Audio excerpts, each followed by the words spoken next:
Welcome back to the Odyssey Academy, and we are moving on to lesson number 13, how to compete. It's competition time, oh boy. So up to this point, you've been spending weeks, months solving your long-term problem, working on your spontaneous practice, and the big day is almost upon you.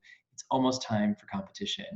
As I said, some of you may decide to have just solved the problem and that's it, right? You've experienced your Odyssey, you've learned a lot along the way, and you just don't really feel great about going to competition. That's fine. You don't have to compete. But 99% of the teams that solve problems do go on to competition. So if that's you, I'll explain how competition works. And if you're on the fence, if you're one of those teams or an individual who solved the problem, you're thinking about competing, but you don't know, I'm going to give you the nudge to go ahead and say, do it, compete, because you're going to learn so much more just by competing. And that'll help round you out in terms of what OM is trying to teach you, the skills we're trying to teach you. So that said, let's look at our agenda for the day. We'll talk about what a traditional in-person competition looks like in Odyssey of the Mind. We'll talk with you about how to register to compete for your local association competition. We'll talk about checking in and the competition schedule, what it looks like, how your day flows. And then we're going to get more specific in our approach, talking about how the long-term experience flows. So when you go to present your long-term solution, what is the flow like, starting, presenting, finishing? We'll talk about the spontaneous flow, what it's like to go and check in for spontaneous, go solve the problem, leave from solving the problem. And then finally, because it's a global pandemic when we're recording these videos, we'll talk about virtual competition. So being able to compete in the Odyssey of the Mind program virtually and what that looks like. That's new for 2020, 2021. It's unclear if there will be virtual competitions again in the future. It's not typically the way things are done in Odyssey. We like to have the in-person competition for the learning and experience that's involved. But just in case, you'll have information about it if you're watching this video 5-10 years from now. So let's go ahead and get started on in-person competition. How does competing in OM work? Well, it turns out the competition is, in fact, part of the learning experience. There's a lot you learn when you're competing against other teams, when you're watching other teams provide their solution. So we encourage our teams to compete because it rounds out that learning, as I said a couple minutes ago.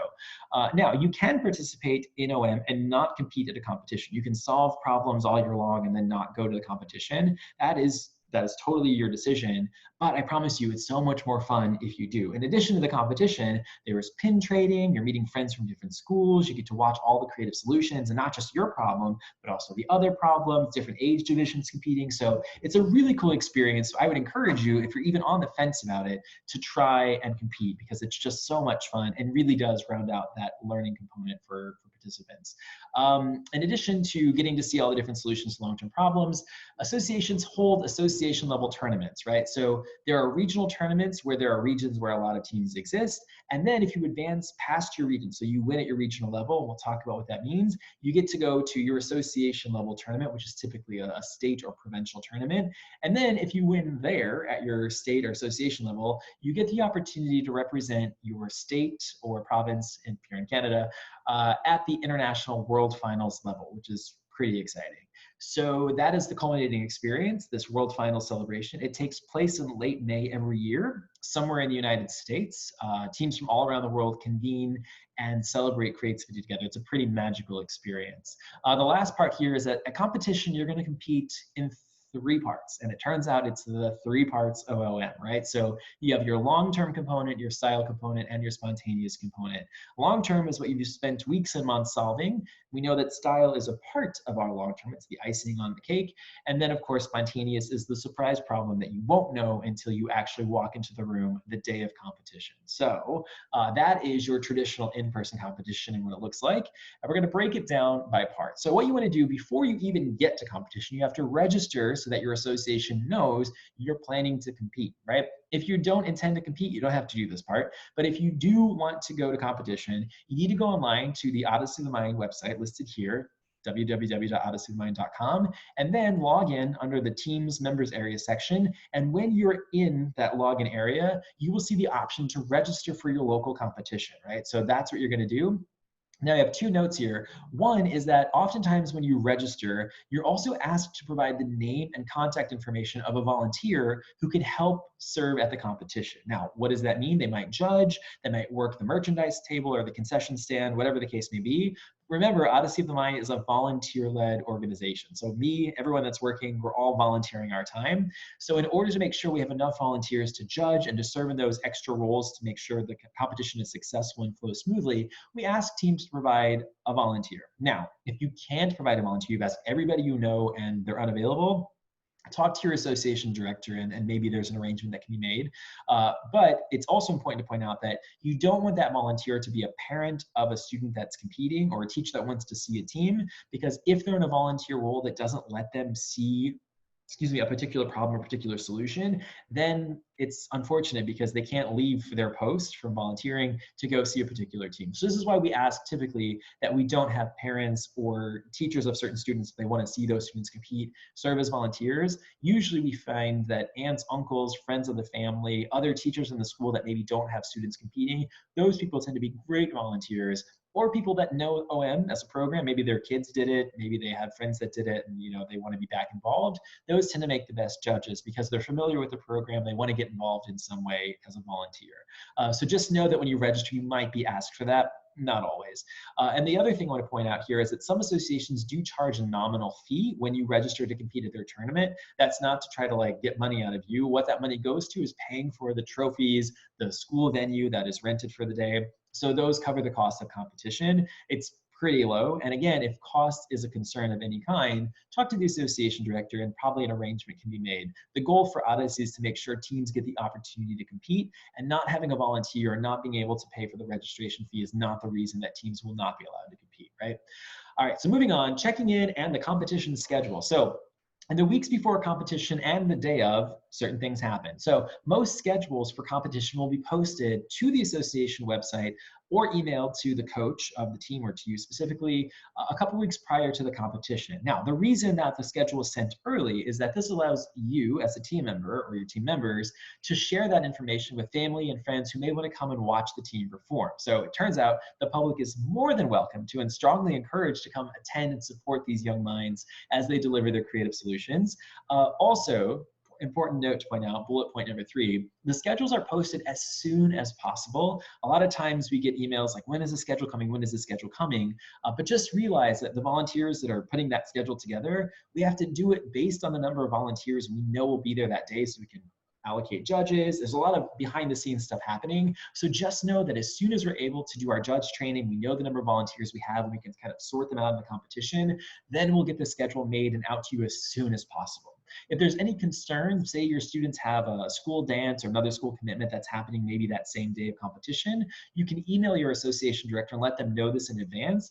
Not every conflict can be accommodated for, but they will do their best to try to make sure that your team is scheduled a certain time of the day to allow them to do both obligations if at all possible. So just make sure you're in touch with your association director about that, and you can reach out to them through the odysseyofthemind.com website. All right, so what does that schedule look like? You will be assigned a long-term performance time and a spontaneous problem time, right? So those are your 2 key times. When are you expected to present your long-term solution, and when are you expected to present your spontaneous solution?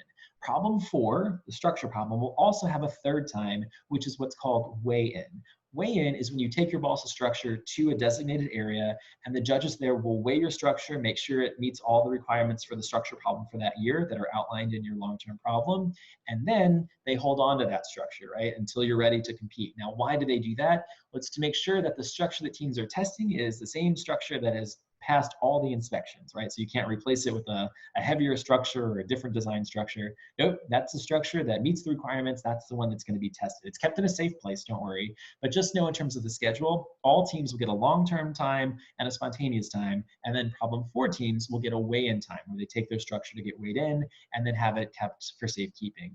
All right, the day of competition, there will be some sort of welcome desk or registration desk. So most competitions they'll tell you, they'll email you, we're going to open the school at this point, 7 a.m., 8 a.m., whatever. And then you can come in at any point after that and let whoever's working the desk know, whatever volunteers there, that your team, they'll ask you what your problem is, what division you are, what your school name is, that you are present, you are in town, you are there for competition, and you're ready to go, right? So it's good just to check in, so then that way we know that the team is there and they're not missing, or heaven forbid something happen, that we know you're safely at competition site. And then finally, at the very end, following the entire day's worth of competition and all the problems and all the divisions, there will be an award ceremony in which the highest ranking teams will get their trophies and ribbons, and everyone has just a great time celebrating creativity for the day. Okay, so now we're going to get into the specifics of what the long-term solution flow looks like. We're going to do the same thing for spontaneous. So the step-by-step process, what happens where you're going to have a time that your team is supposed to be presenting its long-term solution. What you want to do is go to the area that's designated for your problem, the competition site, and find the staging judge. This is a person that greets the teams when they arrive at the competition site at least 15 minutes prior to your designated competition time.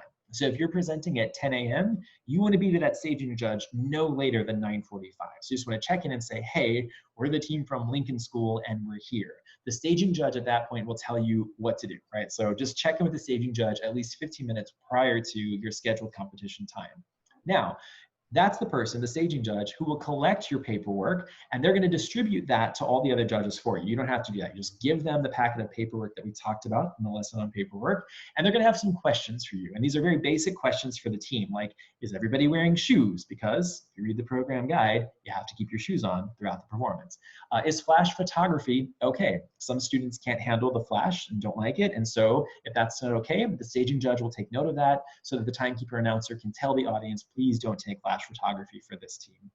So it's also an opportunity for you to be relaxed and get excited for your presentation. And the staging judge, their job, in addition to doing the formal paperwork, is to put you at ease. And in Odyssey, we try to put people in staging area that are very fun, and they're going to calm you down, but also keep you excited about what's coming, because it is exciting to share your solution, right? You might have some nerves, but that's okay. That's a good thing. And the staging area judge is going to help you feel really comfortable about giving your solution.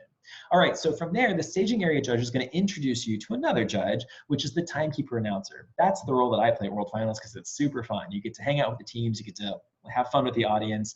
But what the timekeeper announcer is going to do is ask you specific things about the timing of your solution. So all they're going to say is, they're going to tell you what they're going to say to get you started. So is team begin or team start, whatever they say, they're going to tell you what they say, so you know that's your cue to go on stage. And then they're going to ask you, what are you going to say or do to indicate that your performance is over? In OM, the tradition for many teams is to say the word time really loudly, right? So time, and then the timekeeper knows to stop the time at that point. Some teams end their skits in different ways. They say goodbye or have a good day, or maybe they bow, or whatever the case may be. Any of those are perfectly acceptable. You can end your skit any way you want, but this is where the timekeeper announcer is going to ask you for that information so he or she can stop you at the right time, so then that way they know you didn't go over time and get a penalty. We don't want that. So that's the timekeeper announcer. What you're going to do then is wait in a designated area just a few feet from where you're actually going to perform. You'll probably see the audience at this point until the timekeeper announcer presents you, right? He'll introduce your school. He'll ask the judges and the audience if they're ready. And of course, he's going to ask you and your team if you're ready. Hopefully you say yes. You might have a funny little quick feedback to say that you're ready to go. If you watch some videos on YouTube, you'll see how teams say yes, they're ready to go. And then after that happens, the timekeeper announcer is going to tell you to begin or to start, whatever it was he or she designated that they'll say to start the time. As soon as they say whatever it is they're going to say to start you out, time begins, right? That's when the 8 minutes begins, and that's when you run on the stage and present your long-term solution. The thing you've been working for so many weeks and so many months, you're finally able to present this long-term solution to the judges for score and to the audience for their entertainment. Your parents are going to be so proud of you. I'm going to be so proud of you. All right, so after you're finished with your long-term solution, you will say whatever it is or do whatever it is to indicate that you're finished. Your solution is over, right? Hopefully that happens by the 8-minute mark, right? In problem 1, 2, and 4, you will be stopped at 8 minutes. In problem 3 and 5, you're gonna be allowed to keep going up till 9 minutes, but you'll get penalized for the amount of time you go over in those problems in problem 3 and 5. So try to keep it within the 8 minutes. Now, the judges, after you're done performing, you don't leave the stage right away. The judges will stand up, they'll give you a round of applause, and they're going to come to you and start asking you questions, right? They're not asking you questions to be annoying. They want to know more about your ideas, the development process of coming up with your cool long-term solution, coming up with your style. And this is important because this is your chance to explain the ingenuity, the creativity, all the innovative thoughts and hard work and sweat and labor that you put into creating your solution, right? You get to explain all the cool things that you've done to these people who appreciate all the work that you've put into this. I want to give you as many points as they possibly can. So when you're doing the question and answer with the judges, just be aware that's how that works. They're asking you basically to help help them help you get points. You should also know that our judging team is divided into problem judges who are judging your long-term problem requirements and limitations. They're scoring you on section D scoring. And you also have style judges who aren't looking at the problem requirements at all. They're looking at the 5 style categories, the 4, 2 selected, the 2 you've chosen, and the overall effect. That's what they're scoring, and their questions will correspond with the type of judge that they are. So style judges will ask you style questions about your style elements. Problem judges will ask you questions about your included problem requirements and things that are required in your long-term problem. So just be aware that that's how that works in terms of the questioning. Now, number 8, once you get the all clear from the judges, that's when you can start taking your props, your backdrops, your vehicles, all these things out of the competition site and back to wherever you're going to have them in the school or wherever your competition is being held. In that moment, when you're leaving from competition site to go back to wherever you're going to store your stuff while you're competing that day, your parents, your friends, your family, any of those people can help you remove those things from the competition site off stage. It didn't always used to be this way, but the important thing is it allows the stage to be clear so the next team can come on and present. It keeps the schedule going throughout the day. So mom, dad, all those people can't help you solve your problem. We know what outside assistance is, but this is the one time that if they want to help you take the things, your props, backdrops, things like this, off the stage when you're done competing and the judges have finished their questions, finally, they can help, which is great. All right, so that's the long-term flow. That's how competition works, and it's very exciting. All right, so moving on to the spontaneous flow, what happens? Well, there's also a check-in for spontaneous. So there's going to be a desk somewhere. There's going to be a designated spontaneous check-in area. And again, you want to check into that area at least 15 minutes prior to your scheduled competition time. So if on the schedule it says you are designated to do spontaneous at, I don't know, so let's say 12:30 in the afternoon, you want to make sure that you're there no later than 12:15 to check in with the spontaneous check-in judge. All right, so at this point, your coaches gotta go, right? So it's only you and your team members that are gonna be taken to what's called a spontaneous holding room. That's where we hold the teams until their actual judges are ready to come get them to take them to the room they'll complete their spontaneous problem in. All right, so you and your team are going to chill out in that spontaneous holding room. And what's cool here is that this is a really kind of fun place to be. We always have really fun, sociable volunteers, super nice volunteers that will dance with you and they'll sing songs with you. They're just trying to put you at ease prior to going into your spontaneous competition. They'll play games with you. It's just a fun time. Now, they don't score you. These are volunteers that are just there to make our teams feel at ease. And if you don't want to do whatever it is they're doing, if they're singing and you don't want to do it because you're stressed, whatever, that's fine. You don't have to. They're just trying to get you to be very comfortable before going into your spontaneous portion of competition. Now, at some point while you're in the spontaneous holding room, somebody from your actual judging team is going to come into the room. They're going to talk to the head people and say they're looking for the team from Lincoln Middle School, whatever the name of your school is. At that point, you and your team are going to get up and go with this judge down the hallway to this mysterious room where you're going to solve your spontaneous problem. Now, once you go into the competition room, you and your team will finally find out what is your spontaneous problem for the day, right? So now we're in the place where the room where it happens, right? That's where you're gonna solve the problem. You get to learn what the problem is. You will be provided with a set amount of time to think quietly to yourself and or talk aloud. Sometimes for hands-on problems, you're allowed to talk aloud to your team. It just depends on the problem. And then you're going to get a set amount of time to actually present your solution to the spontaneous problem judges, right? Now, the interesting thing here is the judges will tell you, they'll say this is a hands-on problem, this is a verbal problem, or this is a hands-on verbal problem. And brand new for the first time ever this year, and presumably going forward, all 7 team members can help solve the spontaneous problem. It used to be they could only have 5 team members solve the spontaneous problem of your 7, but now all 7 can actually do it. So again, check that rule every year just to make sure it's consistent, but certainly for this 2020-2021 year, all 7 team members can participate in spontaneous. All right, so after you've performed or during your performance of your spontaneous solution, spontaneous judges in the room will score your performance and answer any questions that you might have for them, right? They'll ask if you have any questions. And then finally, once you're finished, once you're done performing your spontaneous problem and time is up, you're going to be led to a debriefing room at some competitions to let you chill out for a little bit. Other competitions don't have debriefing rooms. You just be led back out to the public where you can reconnect with your coach or your parents and go about the rest of your day. And remember, important note here, do not share the Sponto secret, right? That problem has to remain a secret the rest of competition all the way through World Finals. So it's just something that you and your team members know that nobody else can know, all right? It's your team secret.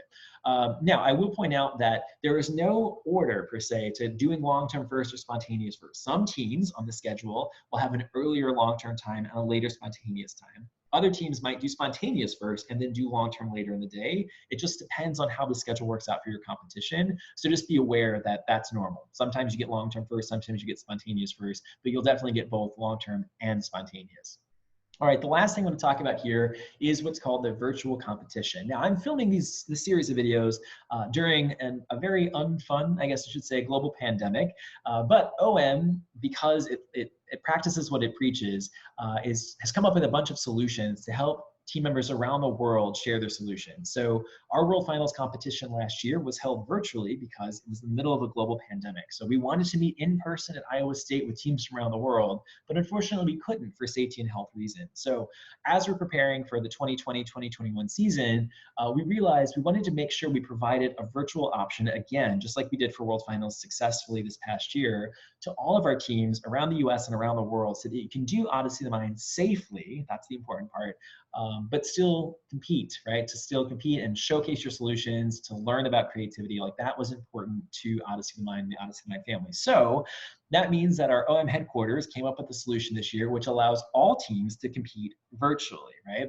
And when you're registering for your membership, there's an option this year to have a virtual membership, which is completely online, or to do a traditional membership, which, if things are better, if there's a vaccine by the time competitions start taking place and we can have in-person competitions, will allow you to compete in person. The good news is, even if you do the in-person registration and the world just isn't at a safe place by the time competition rolls around, you can switch to become a virtual team. So you can still compete, put all your information up digitally. We'll talk through the process here in a second. So again, it's OM's commitment to making sure that all students around the world can do this program, can compete in a fun extracurricular program, but importantly, to do so safely. That's what we care about. So how does virtual competition work? Well, here's a general outline for how virtual competition typically operates, how it operated for the previous year's World Finals when we had to make those virtual. Essentially, you and your team will solve your problem, solve your long-term solution, and you're going to record it using Zoom or FaceTime or some sort of webcam situation. So you can all be at home, but record simultaneously on one of these different software media or mediums that you can use in order to videotape yourself solving solution. I got it out there, right? So whatever media you choose to use, whether that's Zoom, Skype, doesn't matter, you can use to record your solution even remotely, so you're safe. You don't have to meet up. Number two is you might be asked to provide some extra video where you're describing different elements or aspects of your solution, right? So this part of it is meant to replicate what you would do following your long-term solution if you were competing in person, right? Remember I said judges would ask you questions about the required elements from your long-term problem. They would ask you questions about those style elements. Well, because the judges aren't there with you while you're filming this virtually, you would just include that information as if a judge were asking you questions about the required long-term elements or the required style elements. Part three, there should be a link for you to upload your solution performance and your Q&A video and all of your paperwork, right? So you still have to do the paperwork, you would upload that as well. And this may vary from state to state, right? So the way they go about collecting that information may vary. So just check your local association Odyssey of the Mind website and they'll explain if they're doing the virtual competition and how the virtual competition should operate. Also, step 4, make sure you pay attention to submission deadlines, right? So if your local association wants everything turned in by, I don't know, March 1st, then make sure you have everything in by March 1st. That's important to adhere to the deadlines. For step 5, it says your team will also be given the opportunity to compete in a spontaneous problem virtually. So again, specific instructions may vary from association to association. The way it worked for World Finals last year when we had to create the virtual World Finals is essentially it was an online site. I think it was through Google Forms. The teams logged in, and as soon as they were in, they had a certain set of time to answer a problem that they were presented with. So that's probably a very similar structure to how most associations will do it. But just know that if you're competing virtually, it doesn't mean you won't get to do spontaneous. You're still going to do long-term style and spontaneous. Those 3 parts of OM, you're just going to do it virtually, remotely, and safely. All right, number 6, in general, teams will be given, oh, that's the spontaneous again. So it's going to give you the link that will help you solve the problem. Number 7 then is that's it. You wait for the judges to score all the solutions that have been submitted, and at which point you're going to get some sort of feedback, just as you would if you were competing at an in-person tournament, right? The scoring works the same way, and we're going to talk about how scoring works in a separate lesson. But this is the general idea of a virtual competition. As I said, the goal for many of us is to have an in-person competition this year. It's just unfortunate that we can't predict how global pandemics will unfold. So if you're watching this video several years years from now, maybe there's a bit of nostalgia, probably a bit of like PTSD of reminding you of this time. But just know that this year, dear students, we are providing the virtual option to give you a cool way to participate in a very fun program at a time when we can't do things like soccer and theater and other things that we know and love so dear. So our hope again is we have the in-person competition. You got all the information about that at the beginning of this lesson. And if not, just know that we have a solution for a virtual competition, because that's how we roll in OM, right? We come up with creative solutions when we're faced with a problem. So last thing here, advancing teams. After competing, what happens next? Well, the answer depends on how well you did. So if you got first or second place at your competition, that typically gives you the right to advance to the next level of competition. So if you're competing at a regional competition, you get first or second, you go to the state or the association level competition. If you win first or second at your state or association level, you go on to World Finals, which is a very exciting global event. Number 2 here, Renato Fusca Award winners. I'll explain what a Renato Fusca Award is soon.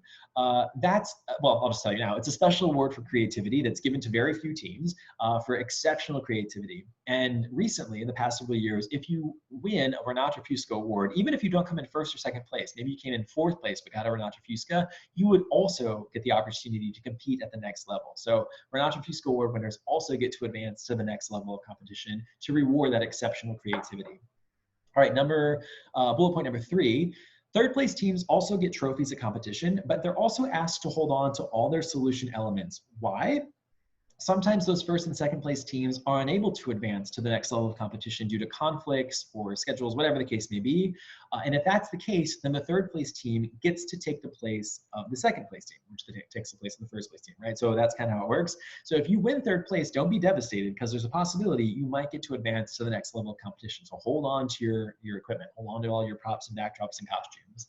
All right, number 4, your team is allowed to change any part of its long-term solution between competitions. So say, I gave you an example of my own life, right, where we didn't win first place at regional, we got second, so we changed our entire solution between regionals and state and then got first place.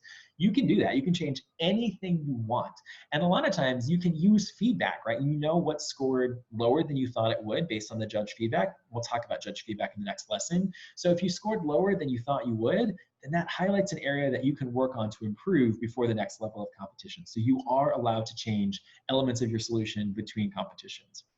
And then number 5, finally, you will proceed to the next level of competition and compete.